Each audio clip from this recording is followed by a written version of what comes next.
right, it's just gone 3 minutes past, so I think we can make a start. So yeah, thank you to everyone for joining us today in the third episode in the CBS Global Insight series, Making Work More Human. My name is Stephen Suter, and I lead the webinar series in my role as the Global Insight Program Manager at Colebrook Boston Saunders. My background is in ergonomic design, and I have a passion for exploring how design impacts performance. For those of you who don't yet know us, Colebrook Boston Saunders, or CBS, we're an organization revolutionizing workspaces through innovative ergonomic solutions. And for over 3 decades, we've been bridging the gap between people and technology, creating award-winning ergonomic tools that don't just support the technology, they enhance human performance, fostering healthier, more productive work environments. From sleek offices to dynamic healthcare settings, we're shaping the future of work, one ergonomic solution at a time. Today, I am delighted to introduce our guest, Simone Fenton-Jarvis, multi-award-winning workplace thought leader and author of the recently published book, The Human-Centric Leader. Simone will share more about her background and insights from her book as we explore this important topic together. I'm really looking forward to this conversation, and just as a reminder, please use that chat box to ask any questions, share your observations throughout the session. We will be putting your questions to Simone following her presentation. And with that, Simone, it is over to you. Thank you.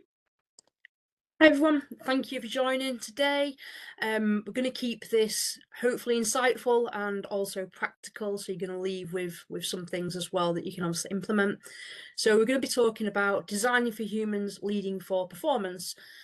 Workplaces only perform when leadership behaviours support the humans inside them. So let's get to it. Now, I'm going to keep this as interactive as possible as well. So if you can all scan the QR code just there, or you can go to menti.com and input the code. And just a quick poll, in your organisation right now, which matters most to your people? Clear directions and expectations, feeling like they belong and matter, or trusting their leader and colleagues. And the results, as they come through, will start pinging onto the screen. So it's just small dots connecting across the world, even on the screen. Okay.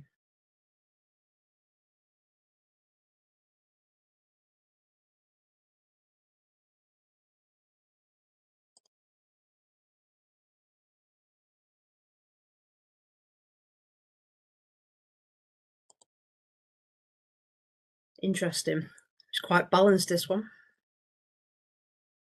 So 26% clear direction expectations, 35% for feeling like they belong and matter, 39% trusting their leader and colleagues. Okay, so bear that in mind as we go through today's presentation. So a little bit about me. Why am I taking your time up this afternoon? So I'm the co-founder at the Human-Centric Workplace. I have been working within FM and workplace for the last 20 years, 10 years of them at board director level, working with some amazing organisations. Here's a few of the logos. This is my A to Z, literally starting with Aegon at the top left and going down to Zynga at the bottom right. My life mission is to hit every letter. I think I'm about 4 or 5 letters off at the moment. Now, what I have realised is working across all of these different organisations across the globe is that there's many things that are different about our workplaces, but there's much more that are in common, and it's because it's people. So what I am focusing on today is the people element of workplace. I am a 2 times author. 2021 was the Human-Centric Workplace, and 2026, just in February, was the Human-Centric Leader. Day to day, what does my day look like? I'm delivering training for teams, I'm delivering coaching, new ways of working, workplace strategy, change management, and things like this around public speaking on stages and on virtual webinars as well to ensure that reach. So let's get to it. Oh, and This is my dog Patsy. She rules my house, so I can't possibly deliver a webinar without showing everybody my dog Patsy. So here she is. Okay, so the aim of today, we're going to understand the chain, how misaligned leadership signals break culture. We're going to see the 3 pillars of clarity, belonging, trust, and how they determine whether people stay, thrive, or leave the organisation. We're then going to learn practical things that you can do. I'm a very practical person, and we want to make sure that this is not just a kind of a theory heavy session. It's you've got to go and live this yourselves, and then you can leave, and you're hopefully going to leave with one concrete commitment. And that signal is really how you're going to align your kind of clarity, belonging, trust in the next kind of 7 days. So let's do it. Keep putting things in the chat. It's really helpful. And obviously more questions, the better. So why am I here talking about this topic? So the current situation is that organisations are spending millions on beautiful offices, workplace technology and IT every single year. 40 billion on offices, 45 billion on workplace tech, and 4 trillion every year on IT. It's a lot of money. And yet engagement and performance gaps persist. So why is this kind of paradox happening? And if technology is continuing to accelerate at the rate it is, and we're seeing human capacity and capability being so under pressure, where's that going to leave us into the future? This isn't about design failures. This is about leadership alignment and misalignment failures, essentially. Now, 300,000 years of our brains evolving, they still are really, really good at detecting misalignment between words and signals. It's what kept us alive. The gap that creates is called cognitive dissonance. And essentially that discomfort is what's driving people away from our organisations, physically and mentally and emotionally.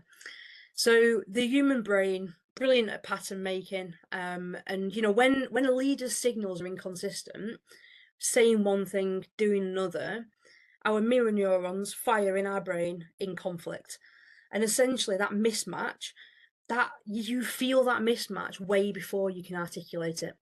So if you've ever got to that point of thinking, I think I need to go and look for a new job, but you can't quite put your finger on why you feel like that, this is what it is. It's because you're feeling it way sooner than you can actually put your finger on and name it. So all of this stuff, it's very, very common. It's very avoidable, and it's also very fixable. So we're going to get into how we do some of that today. So what does the data say? This is not just me saying this.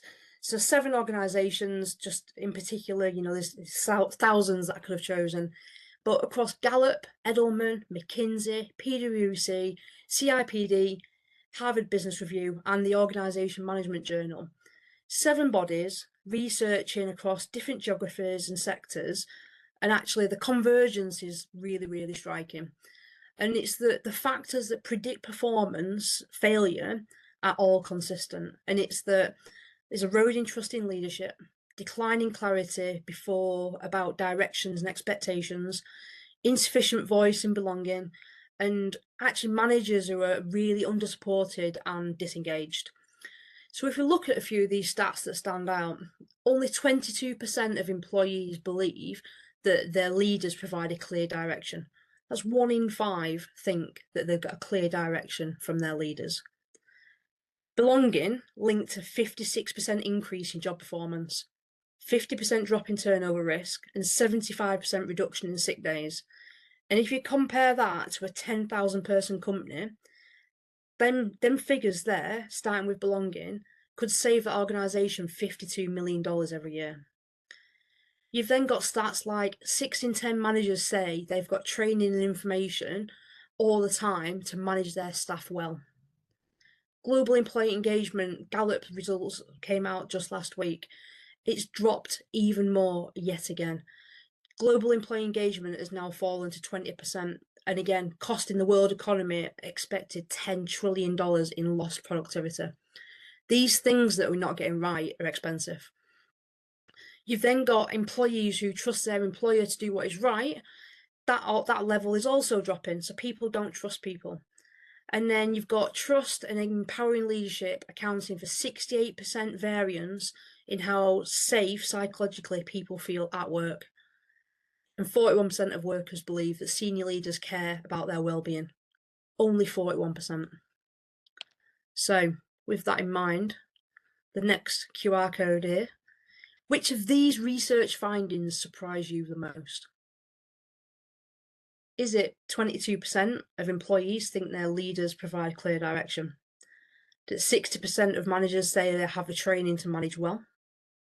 41% that only the senior leaders care about their well-being? 42% of employees think leaders do what they say they will do, and 100% belonging increases job performance by 56%. So you can rank on that and we'll see which one most surprises you. I'll give you a couple of seconds for that.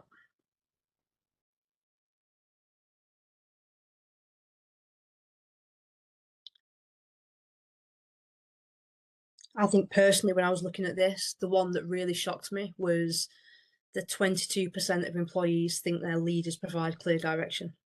The fact that only 1 in 5 people know essentially what they are doing at work and why.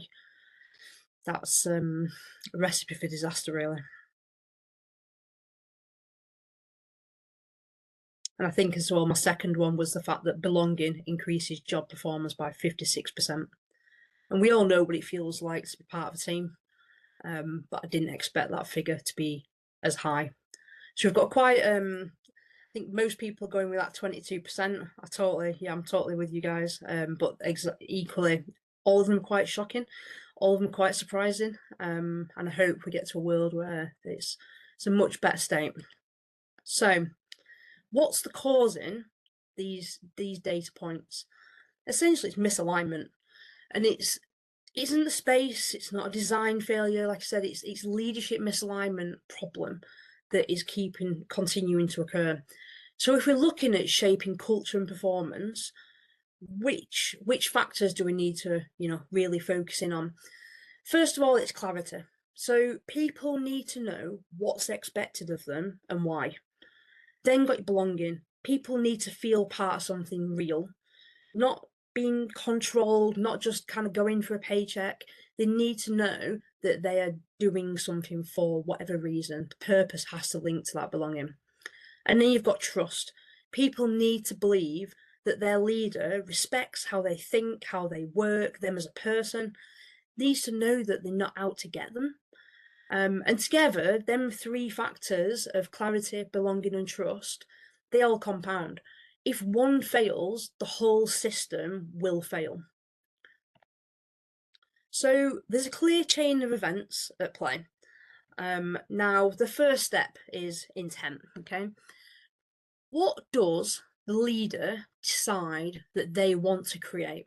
Okay, that could be a thought, it could be a goal, it could be a value behind a decision. You've then got the signals. How is the leader showing up based on their intent? What are people seeing? What are they hearing? What are they experiencing and feeling? And again, that could be a choice, it could be a space, it could be a rule, it could be something invisible, something that's missing, but it's still a signal. And then you've got behaviour.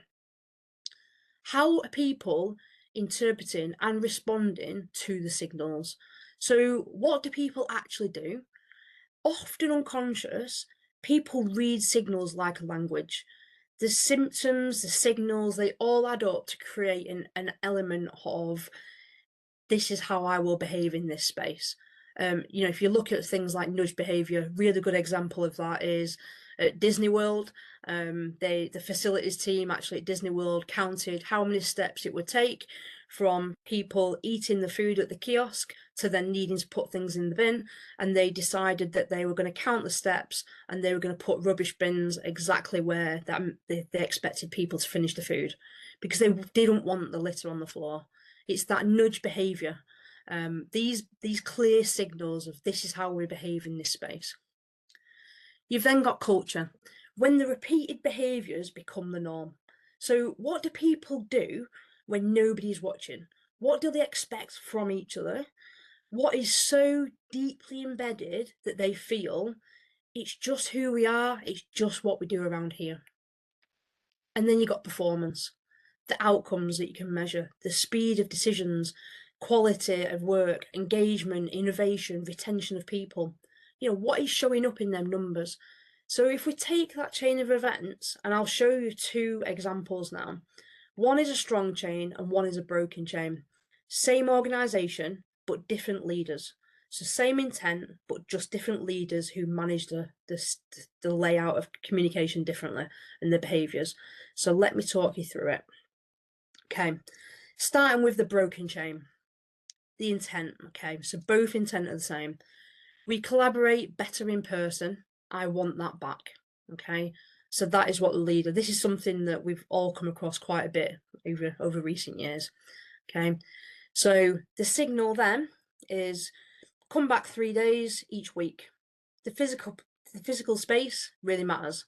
You need to be here, okay? Things that we're hearing consistently. How does that show up in the behaviour? Well, people show up, but they're sat on virtual calls. There's not enough meeting rooms. They're sat at desks with headsets on because they think, well, actually, 2 people out of the 3 are here, so we might as well just sit at our desks. The third one is remote. They'll join virtually. I don't need a meeting room. You see that the acoustics are awful. The leader's nowhere to be seen. Leader hasn't arrived in the office, and they when you dare ask, and it's, oh, I was busy, back-to-back calls, all of these stories that start coming out. People start to think, well, if we collaborate better in person, why does this feel so difficult? And they start thinking, well, they must have no idea what we do and how we work. They just want us back in the office. Why? It's just a control thing. So people's minds start filling in the gaps because they're sensing that difference between the intent, the signal, and then the behaviours of the leaders in particular. And then it's, I'm just going to go in 2 days a week. I'm not going to go in 3 days. My boss is only there 2 days, so I'm just going to go in 2. And it soon turns into, I'm going to look for a new job. I don't feel trusted. I don't like working there anymore. So they notice all the layers adding up, one on top of the other. It's the signal, not the words, the actual signal, that says something different from collaboration matters, which is where the leader started out with. Okay. So the next one after that then is culture. Now, if the culture is signalling control over autonomy, the best people always leave because the best people have got options. It's seen as a place that you endure, not where a place you're going to thrive as a person, thrive as a colleague, as an employee, as a friend. You're just there to get through the day. Role modelling feels inconsistent, fractured, there's no trust. People just shout louder to see if they can get away with what they need to do. Now, if you're going to look at the brain again, what this is essentially is loss aversion kicks in. So people where they don't feel trusted, people feel at risk. So they start protecting themselves by leaving the organisation. They don't want to wait for that second betrayal. So they are trying to do damage limitation on their own kind of self, their careers, their personal lives, their financial lives, and it's damage limitation consistently, okay? And that lack of psychological safety means that no one speaks up. They just walk out the door, and it only shows when the performance and the data starts showing it. And that might mean that the retention drops. The good people are leaving first. Recruitment is hard because Glassdoor, where people have gone to do a little kind of review of your workplace, it tells the truth, it doesn't lie. Innovation slows down. Customers become really irritated, and this sense of dysfunction, they start to leave as well. And profit, of course, drops in line with all of this. And that collaboration that the leader wanted right at the beginning, that isn't happening. So that is the broken chain. Now, on a positive, let's tell you about the strong chain. Let's show you what looks different. So the intent, exactly the same. We think we collaborate better in person. We want that back. The signal slightly different this time. Instead of it just being come back 3 days, it's more specific, better communication. So come back Monday, Wednesday, and Fridays. I'm going to be there too. We've got plenty of different spaces. You can book into them spaces, and we've got some spaces where you can just turn up. If you do need to do a virtual call on, try and focus on the 2 days that you're not in the office. But if you do need to do a virtual call in the office, choose one of the designated spaces. Don't do it at your desk with a headset on. Okay? Simple rules. Behaviour, the leader, first of all, follows them same signals, them same rules. They're working together in person. It feels good, this. It's like good old times, how it used to be working in an office, working in a space. The leader gets it. They're doing the same as. They are focusing the same. They're on the remote days, they're working the same. They're collaborating in person. They're using exactly the same spaces that their teams are using day to day. Work is feeling easier. Like people like working there, and they're feeling connected as well to what is happening in the organisation. Now, the signal, like I said, the collaboration is real. The signal is we've designed for it. It's real, and we've designed for it, and we're doing it. And we believe in it enough to do it ourselves. We're not wasting time. We're not wasting energy and money. We are doing what we say we are going to do. So, with that in mind, the intent, signal, and behaviour all aligned, our nervous systems as human beings register safety. Okay? Our vagal complex activates. You shift from threat mode to, oh, what could happen? I feel anxious, to connection mode. Now, with the leader present and collaborating, as our social baseline settles, our arousal level settles, and our brain starts expecting the best, okay? We become calmer, more open, we feel belonging, and ultimately you're happy at work and you stay at work. You're performing, you're thriving as a human being, as a colleague, as a friend. You feel good, okay? The culture that then forms off the back of this is a more positive culture. And it's that we collaborate well because it's designed. It's not mandated. Leaders are showing up, literally, metaphorically. This is working. We've designed this to work. Leaders trust us. They're on the same wavelength. And everything feels good. And it also then starts showing in the numbers. Retention strong, innovation sped up, recruitment is a lot easier, customer satisfaction rises, and profit continues to grow. Simple changes. The collaboration that the leader wanted, it's happening organically because the signals were aligned with the intent and the behaviours were aligned, and it followed. And once the intent, signal, behaviour aligns, the culture forms and the performance is a result of that. So, go back. This next one loading. Which pillar out of them is the strongest in your organisation? Is it clarity? People know expectations. Belonging, that people feel valued? Or is it trust, that people believe in leadership? And this is anonymous, so don't worry. I'm not going to start sharing it with your boss, so don't panic.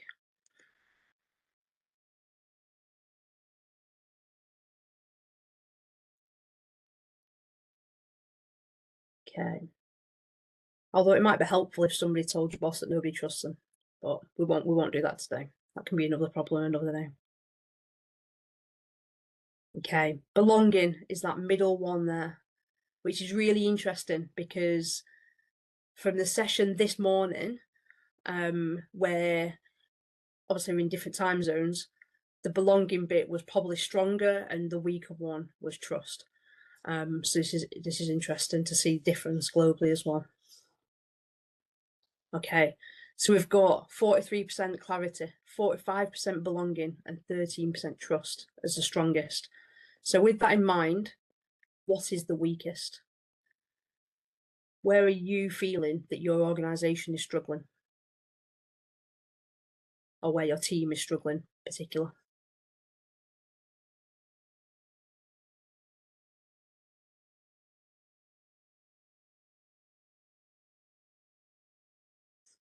Trust.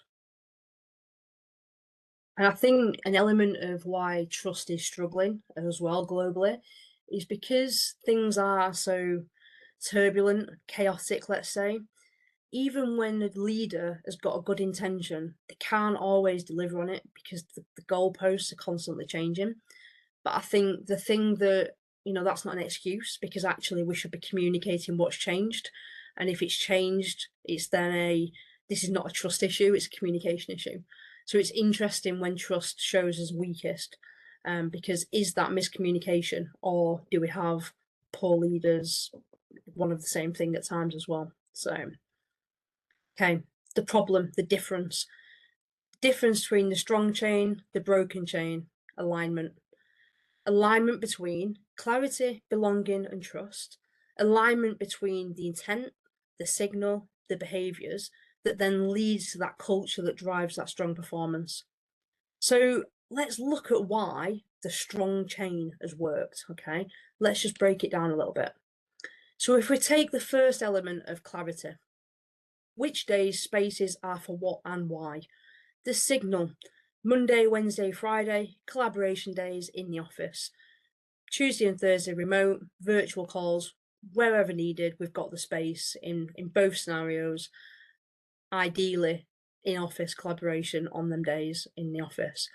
What people understand from that, they know what's expected. They know where they need to be, where and why. They know why the decision was made, and it feels logical. It doesn't feel like they're being mandated and actually there's some kind of secret thing going on. It feels logical to them. And when we're doing anything around change, especially with people, it needs to feel logical. If there's so many questions and so many assumptions between the lines, the communication's failed. So then you move into belonging, okay? Now, if you take belonging here, it's in that strong chain, people feel part of something. They're not just going through the motions. The leaders here collaborating with us. They're not observing from above. And they're certainly not kind of coming in just to make sure if people are working.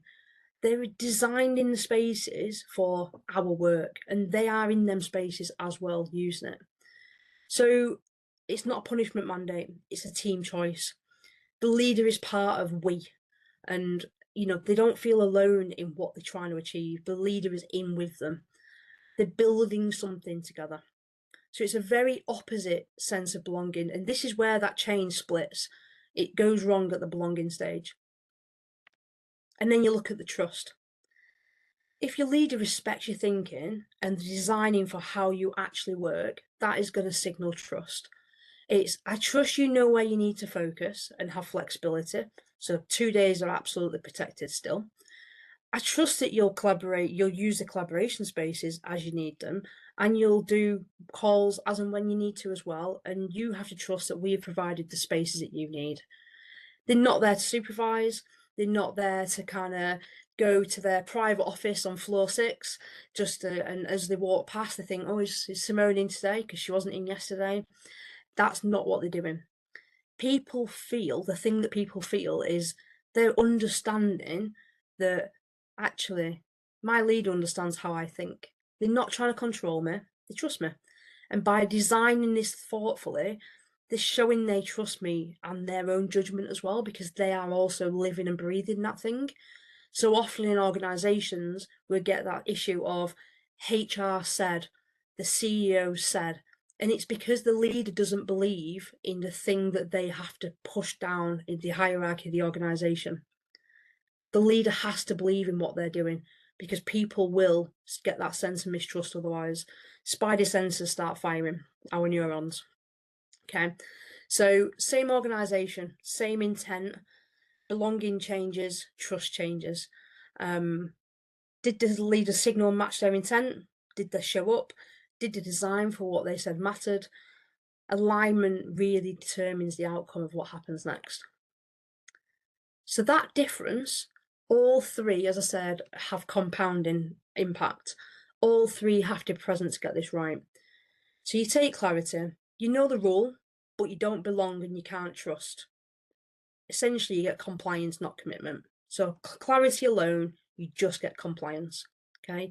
If you add belonging into the mix, You then also feel included, but you still doubt leadership. People are anxious.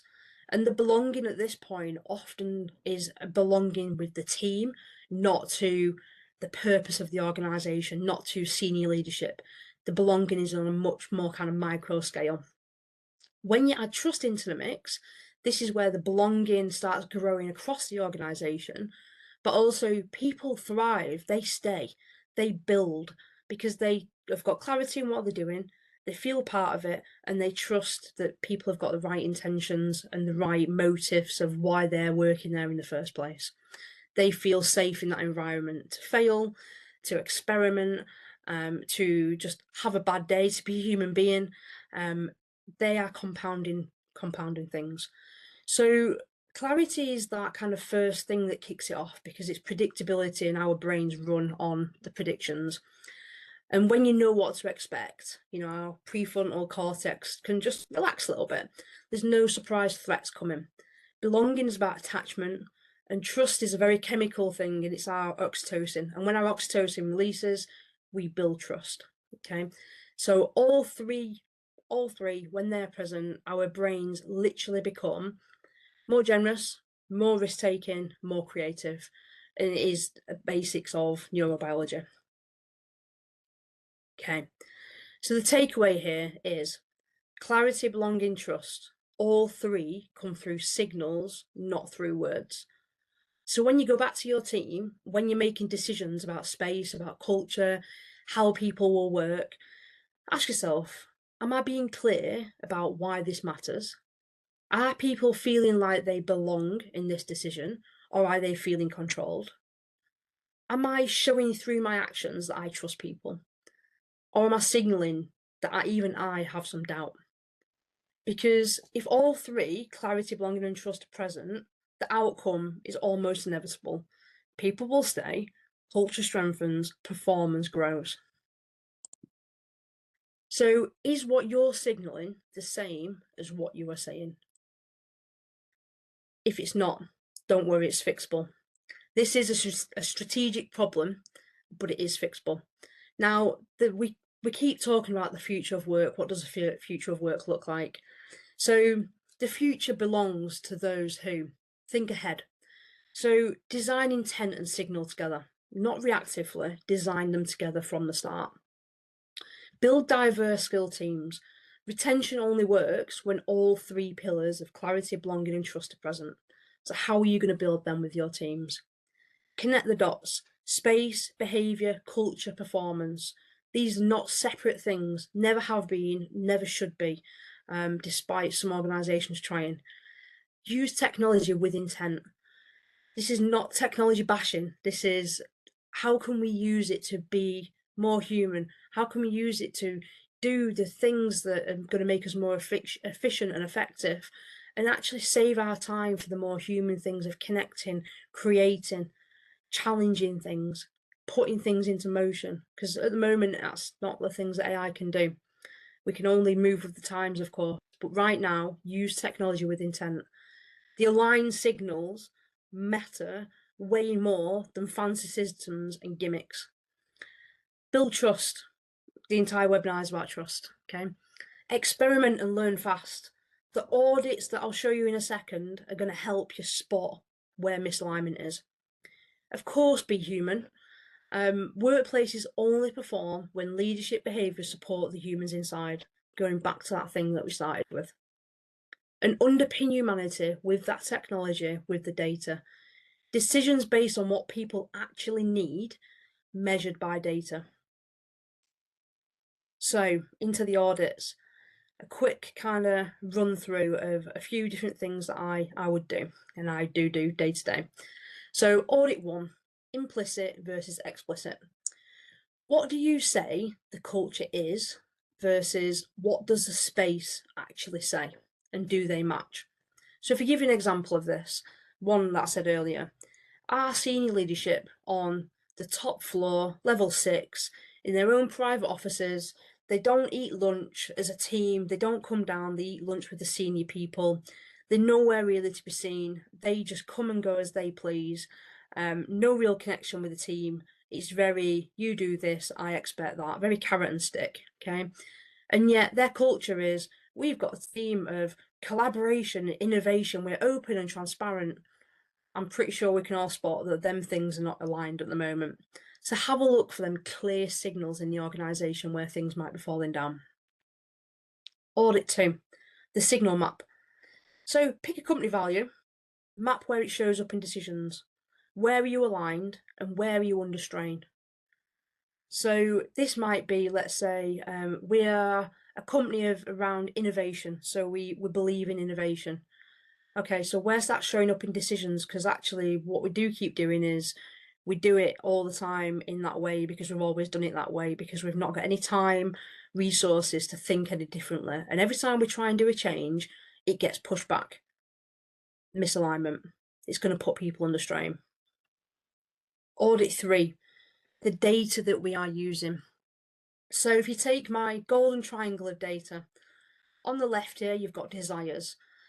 And that data is surveys, it's workshops, it's one-to-ones, it's what people are saying that they want from work. On the right-hand side, you've got intentions. And this is, what are people intending to behave like? And that will show up in space booking data, it will show in calendar data, it will show in verbal things like, yes, Stephen, I'm going to be in the office on Wednesday. That is my intention. But then what is good about human beings and difficult at the same time is that our actual behaviours don't often meet what our desires are and what our intentions are. Our actual behaviours then need managing and looking at through badge swipe data, through sensors, through Wi-Fi. And somewhere in the middle of that golden triangle, that is the data that we need to be paying attention to. If we sway either side of that triangle, we're not going to get the most optimum. If we go too far on actual behaviours, the people with the desires and the intentions, they're going to feel that pinch point. If we go too far on desires and intentions, the organisation's going to feel the pinch point from a bottom financial point of view. You'll have floors and floors and floors that are empty because you have basically designed an office based on the desires of people. Or it might be a reward benefit that you have put into place because people said they might want it. They said they wanted it, but actually they preferred a pay rise instead and to be treated like a human being. So is there value to what you're offering? So the last one is start small. What is the smallest shift in behaviour that would send a different signal? So if I give you an example of this, a leader says, collaboration isn't happening, I feel a bit stuck. We've got open plan offices, we should be collaborating. People are just too busy to talk. So one shift that you could do, a simple shift, is have calendars open. Okay, no hiding behind privacy settings, open visible calendars. So it could then be, okay, Thursdays, let's for example, the innovation team, on a Thursday, the innovation team are just free. Drop into that area, go and talk to the innovation team about things that you might want to improve within the organisation. The signal has very quickly changed from we're too busy to you're invited to come and talk to us. Okay, collaboration's increasing without any redesign, small alignments, measurable shifts. So measure it. What will you measure first? If you pick a gap, what's that smallest change in your leadership signal that could move the kind of the needle on? It could be a behaviour, it could be a decision, an alignment. You know, write it down and commit to it, because alignment is a choice. It's not a project that we should be starting and finishing in 6 weeks. This is a choice that we should be making every single day. It's not about bigger budgets. You know, we need to make sure that the signals are matching our intent, that we're showing up as we want to show up, that people are feeling that clarity, belonging, trust. That is where performance will drive. And these audits work because they interrupt our automatic thinking. So when you map signals explicitly, you move from system 1, the fast, intuitive, to system 2, which is a slow and deliberate.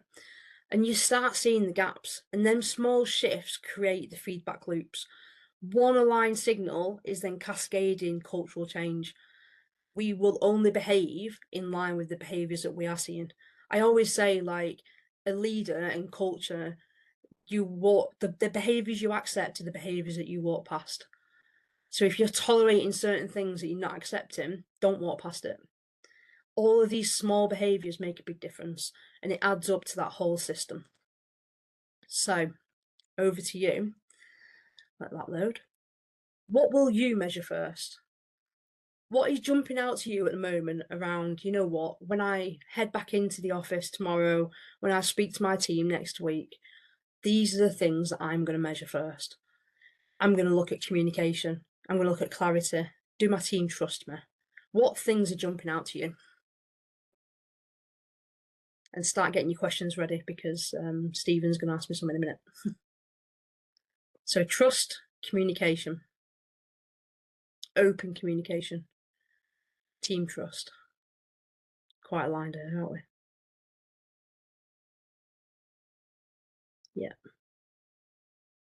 Belonging, clarity. Yeah. Cross-team trust. That cross-departmental trust is a really key one. Yeah, communication between teams. Interaction. And if I press click now, hopefully the AI will do its job. And it's going to group our responses now. Let's see what happens.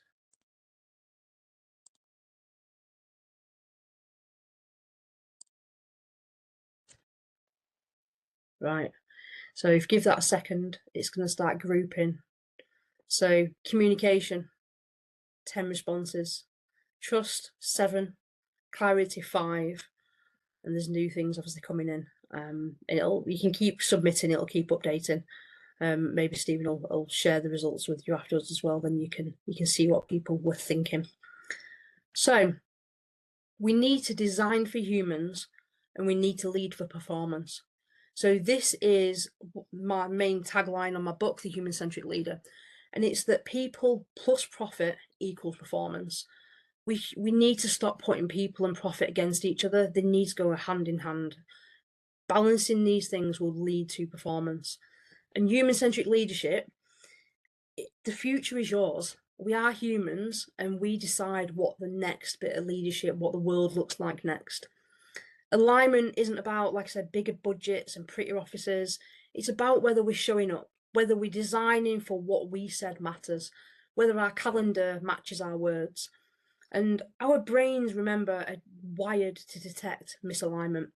So our jobs as leaders are fairly simple, and it's make sure that your signal matches what you intend. And your nervous systems around you will all relax in line with that.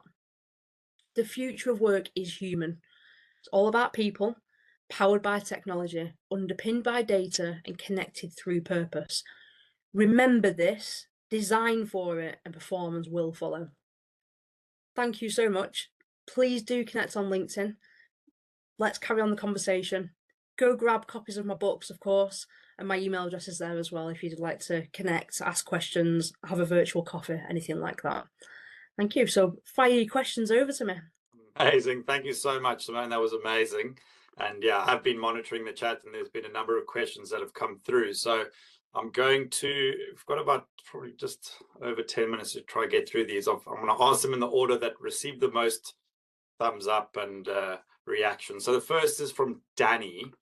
I'm paraphrasing here, but what would be the first step to strengthen the 3 pillars in a company where one of the weakest points is a lack of trust between leaders and workers, and where the CEO believes people only perform when they're physically seen in the office? Yeah, so have a conversation. If you want to build trust, I guess you've got a bit of a misalignment there, in that if your CEO says people only perform when they're in the office, apart from offering the CEO a coach and saying we need to look at mindset, I would head back to data. What is the data telling you? Because if your data is showing that actually that in-person thing isn't working, you could even go to global data and say, well, this is all the data that people like KPMG are doing, and always go to like the KPMGs, because CEOs always trust them financial organizations. So I would put data in front of the CEO that is the opposite of what they're saying. Within your team as a collective, building trust by saying, these are the parameters that we have to work in. This is our operating model right now as the organisation. We want your feedback. We want to understand how you work best. What is it? Have that conversation and be as transparent as you possibly can. Perfect. Yeah. I mean, I also know, I mean, by the sounds of it, it's possibly an organization that's hybrid in nature. So I always point towards, and it's Microsoft research backed, those first 90 days of joining a new organization, joining a new team, starting a new project. It's a lot easier to create those trust blocks and that psychological safety in person before going into a virtual world. So if they feel like you're only working when you're seen, if you perhaps create that trust at the start, it'll be a lot easier to kind of get that flexibility into the workplace strategy. Yeah. Right. The next question is from Gregory. He says, and he's asked rather, how should leaders overcome the issue of having to pass down mandates they don't believe in? Really tricky question, Greg. Yeah. There's two things I think here. In the if as a leader, the organization above you is behaving in a way that you don't believe in, that you think is having a negative impact on your team, and it's creating you a level of stress, chaos, incongruence with what you believe. And it takes this is not this is a bold move, and it's a big one. But it's if it's not right as a leader, talk with your feet and walk out the door. Because do you know what? I've realized over the years, and that might sound drastic, but over the years, I've realized that you have to look after yourself as a leader. And if you are caught in this tug of war between what people want underneath you on the ground, and you are in line with them people, but the top bosses are dragging you in another direction, it's not a battle you're likely to win. So actually, you can try. You can put the data in front of them. You can try, the change management techniques of kind of going, yeah, this is what the data says. This is what people want. This is what HR are saying. If there's no sign of change, you have to walk. And eventually the CEO and they will learn that people are walking out the door, and it kind of hits them where it hurts. So a little bit drastic, but maybe that's just me being slightly impatient now with the way that the world has been for the last 5 years, and kind of going like, we need to learn from the data in front of us. Come on. Yeah. I think what the data also shows is that mandates don't always work. And I know it's a huge cliche, but if you create offices that are magnets rather than issuing mandates, you're way likely to see Yeah. attendance increase. Yeah. Well, the issue with mandates is, so if you take transactional analysis based kind of psychology principle, and that we've all got that parent adult child relationship. If an organization is mandating something to basically the employees, they're treating them like children. And actually, where we want to be is to keep people on them adult relationships, because we're adults, we're not children. We don't want to be told to go and tidy our bedrooms. We want to be in a situation where we're trusted, we feel part of the organisation, we've got clarity over what we're doing, and we will function at the best of our levels in line with that. So it's understanding really, like, obviously with limited information, there's only so much answer I can give. I'm more than happy if you want to chat on LinkedIn and stuff. Feel free to reach out, guys. Yeah, and Anne has asked if you can put your email in the chat. We will definitely be following up with a recording of the session, as well as links to Simone's book and email and LinkedIn. So yeah, if we don't get to put it in the chat, it will come in an email. Maria's also asked if you don't mind sharing a link to the research highlighting that belonging increases job performance by 56%. I'm sure we can also arrange that as well. Another question that came up was from George, and I think we had it this morning. Is it possible to do this without a complete workplace redesign? And I think that was at when we were talking about that broken chain. Yeah. At the beginning of the talk. I think, it depends what your office looks like in the first place. So if your office is very dysfunctional and it is awful, of course a redesign is going to help. Of course it's going to benefit from that. If it is functioning and it's passable, then it's not a case of a big whole redesign. It's about the small tweaks. You know, I think the world has moved on from emptying an office every 5 years and refilling it again.